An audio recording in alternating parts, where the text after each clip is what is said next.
Ms. Loya. Thank you so much for meeting with me to discuss Jess's scores. Of course, thank you. So today I'll be going over Jess's performance on the Scholastic Test of Achievement. Now just keep in mind that an achievement test is not a test of her intellect. It is simply to assess how Jess is doing with our curriculum and teaching methods, and Jess took this exam 3 weeks ago in March of 2017. Okay. Alrighty, so this top part here contains norm-referenced information about Jess's performance, and the bottom part contains criterion-referenced information about Jess's performance. Okay. Oh, am I supposed to talk now? I just lost my spot.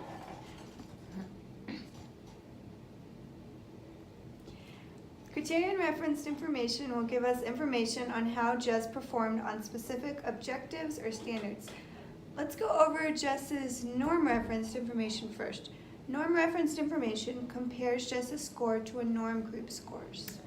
What is a norm group? A norm group is made up of students of the same grade level or age who took the same test under the same conditions. For this exam, we compared Jess's scores to 3,000 other third grade students around the nation. Wow. Okay, got it. So what does basic battery and complete battery mean? No. This row,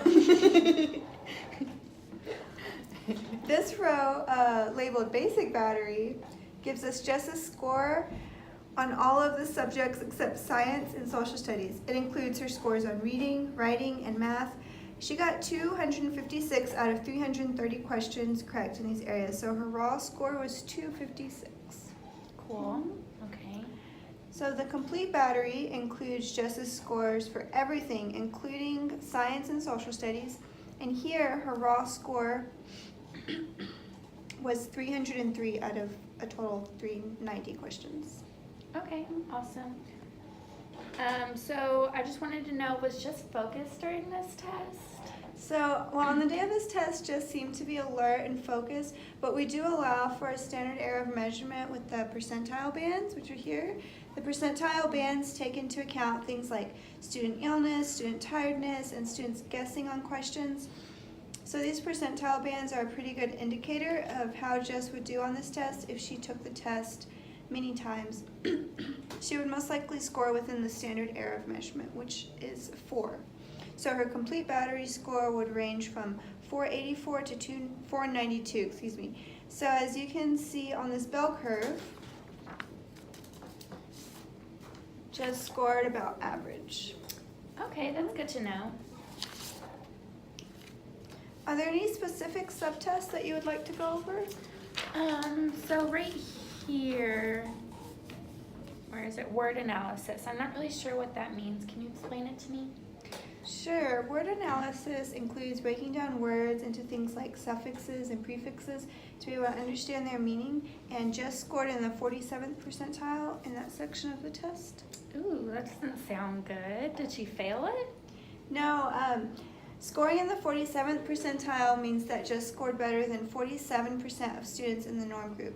On this bell curve, the 47th percentile falls within the average range, where the majority of students' scores fall. Okay. And I would agree with the score because in class, I do see Jess using those word analysis skills to understand new words.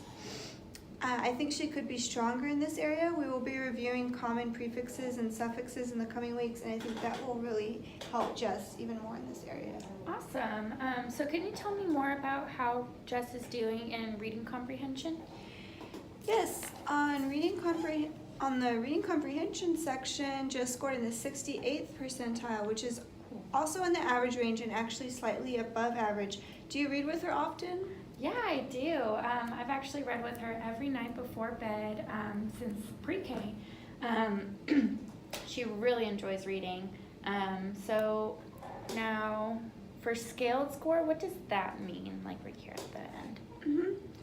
Well, this test was scored on a scale of 200 to 800, meaning that the lowest score that a student can get is 200 and the highest is 800.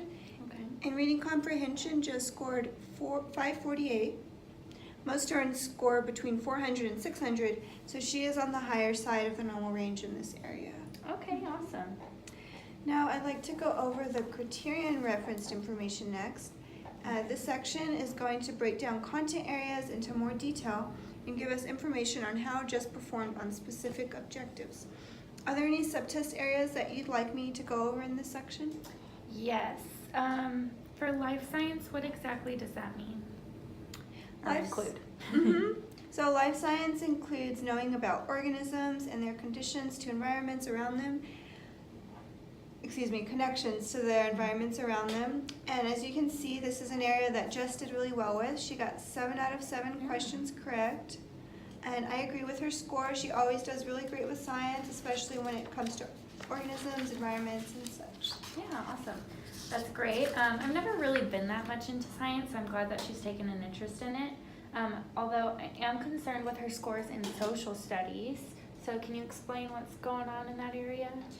Yes, in history, Jess got 4 out of 6 questions correct, giving her a low score in this area. I have a social studies test that she took in April, and she seems to be having trouble identifying key historical figures in the curriculum. I have a matching game that students in the past have enjoyed that you can take home and play with her. It will help her practice remembering contributions of key historical figures. Thank you. That's awesome. I'll just put this over here. Awesome. So let's look at her score in economics. Okay. Jess has demonstrated a good understanding of many economics concepts. She did a great job on her free enterprise system project 6 weeks ago and was able to explain it to me very well. So I really don't agree with her score on this test. I think the questions on this test were worded awkwardly, and her low score may be due to that. Okay, that's a relief. I remember that project and she got really into it. So another question that I have was about word facts. Where is that? Where is that? I knew I saw it earlier. Oh, right there.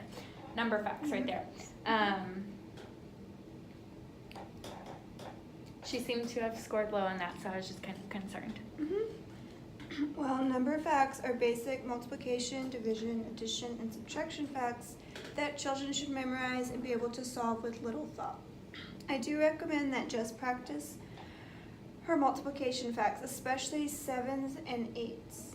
Since a few kids are weak in this area, I plan on making practicing these part of our daily classroom routine.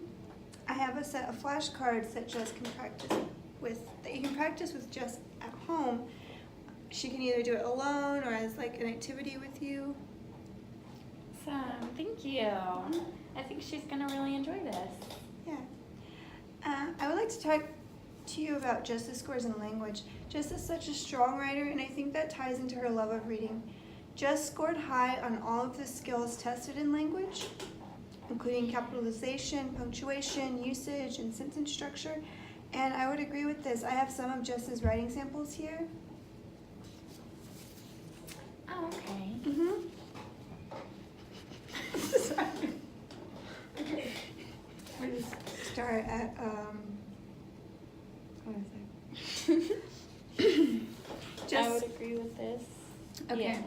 Jess scored high on all of the skills tested in language, including capitalization, punctuation, usage, and sentence structure. And I would agree with this. I have some of Jess's writing samples here, and she is able to edit her own writing beautifully. I have a fun book here that you're welcome to borrow. It provides creative writing prompts that Jess can write about, and some are also science and social studies related, so she will get some practice in other subjects as well. Wow, this is great. I think she's really gonna love this. Are there any more questions you have for me? No, I really don't. I think you explained everything super well. Thank you so much for everything you've given me. Okay, so here is a handout explaining the test scores that you can take home. And feel free to text or email me if you have any questions or any concerns. Okay, sounds great. Thank you. You're welcome.